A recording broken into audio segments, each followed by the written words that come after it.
अपने शोध के दौरान एक समुद्री जीव विज्ञानी ने पानी से भरे एक बड़े टैंक में शार्क को डाला। कुछ देर बाद उसने उसमें कुछ 4 मछलियां डाल दी। 4 मछलियों को देखते ही शार्क तुरंत तैरकर उनकी ओर गई और उन पर हमला कर उन्हें खा लिया। समुद्री जीव विज्ञानी ने कुछ और 4 मछलियां टैंक में डाली और वे भी तुरंत शार्क का आहार बन गई। अब समुद्री जीव विज्ञानी ने एक कांच का मजबूत पारदर्शी टुकड़ा उस टैंक के बीचों बीच डाल दिया। अब टैंक 2 भागों में बंट चुका था। एक भाग में शार्क थी, दूसरे भाग में उसने 4 मछली डाल दी। विभाजक पारदर्शी कांच से शार्क 4 मछलियों को देख सकती थी।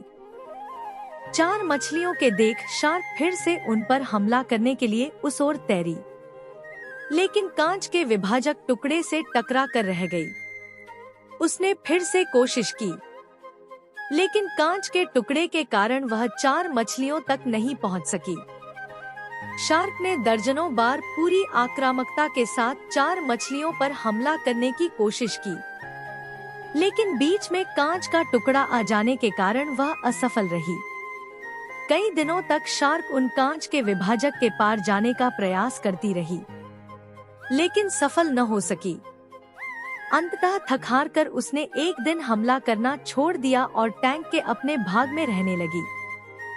कुछ दिनों बाद समुद्री जीव विज्ञानी ने टैंक से वह कांच का विभाजक हटा दिया, लेकिन शार्क ने कभी उन 4 मछलियों पर हमला नहीं किया, क्योंकि एक काल्पनिक विभाजक उसके दिमाग में बस चुका था और उसने सोच लिया था कि वह उसे पार नहीं कर सकती।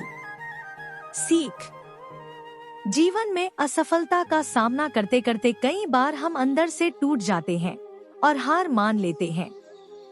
हम सोच लेते हैं कि अब चाहे कितनी भी कोशिश कर लें, सफलता हासिल करना नामुमकिन है, और उसके बाद हम कभी कोशिश ही नहीं करते, जबकि सफलता प्राप्ति के लिए अनवरत प्रयास आवश्यक है। परिस्थितियां बदलती रहती है, इसलिए अतीत की असफलता को दिमाग पर हावी न होने दें और पूरी लगन से फिर मेहनत करें। सफलता आपके कदम चूमेगी।